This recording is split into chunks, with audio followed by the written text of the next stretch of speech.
Tornadoes were reported on the ground. Many residents reported trees down, and more than 5,000 people are still without power in the Michigan and Indiana areas. And central Vermont residents spent the weekend cleaning up from last week's devastating flooding there. Hundreds of homes and businesses were damaged by floodwater near Lake Champlain.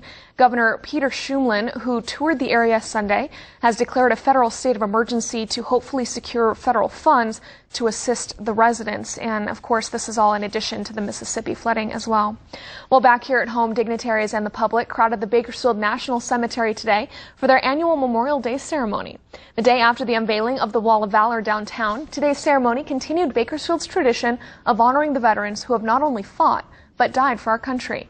The audience listened to music from high schoolers along with heartfelt speeches from veterans. Today's ceremony was then followed by an open house tour of the newly constructed Public Information Center there. Now, among the dignitaries you just saw in attendance was Republican Majority Whip Kevin McCarthy. Today is an honoring, and it's a uniqueness in the community in which we live that we just don't do it one day.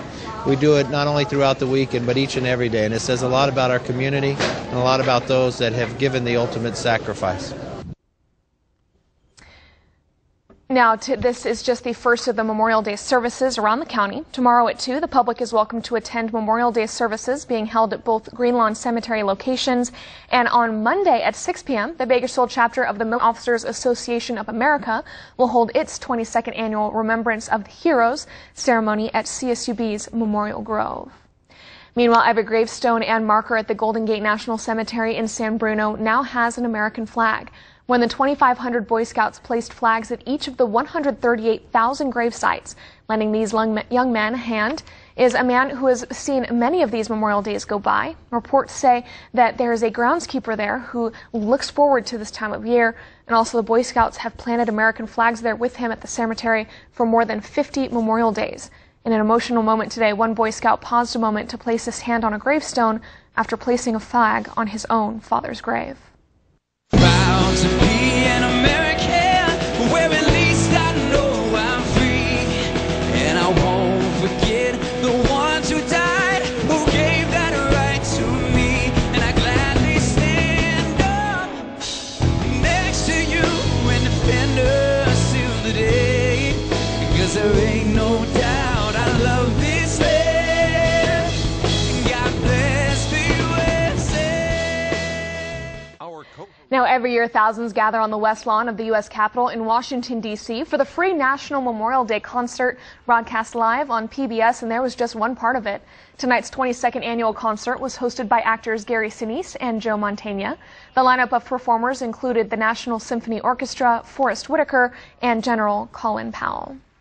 Astronauts on the Space Shuttle Endeavour thanked our veterans for their service as they bid their final farewell on Sunday, floating out of the International Space Station before making their journey home tonight.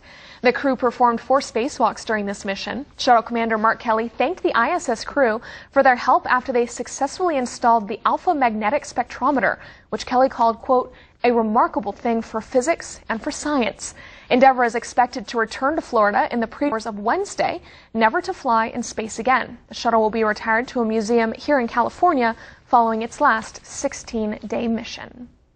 A celebration of life took place this Memorial Day weekend. A mom in labor in Oregon and a dad, a soldier stationed in North Carolina, had all of these miles between them. He was with her, though, when their new son was born, all thanks to Skype. Sasha Hukaba was set to deliver their son near their hometown, but Cody couldn't leave Fort Bragg. So Riverbend Hospital staff brought the birth to him. A bracket held the camera during the delivery so that Cody could see and hear everything. It was a scene that he watched for hours on his laptop. Watching my laptop screen, watching my wife, screaming at the top of her lungs from across the country. Afterwards, watching my son, listening to him cry for the first time, So it was nice. It was awesome.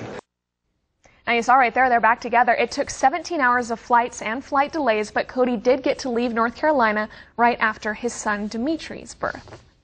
Charlotte Motor Speedway played host to some NASCAR nuptials before the race today. Race fans Linda Ward and Greg Waters, a truck driver from Virginia and a nurse at a county jail, met 12 months ago to the very day while camping opposite each other at the track. Now, it was with the blessing of the Speedway that the couple married at the campsite, and the track even threw in pit passes to the Coca-Cola 600 as a wedding present. A Speedway spokesman said that many weddings have taken place at the track's Speedway Club, but very few have ever been staged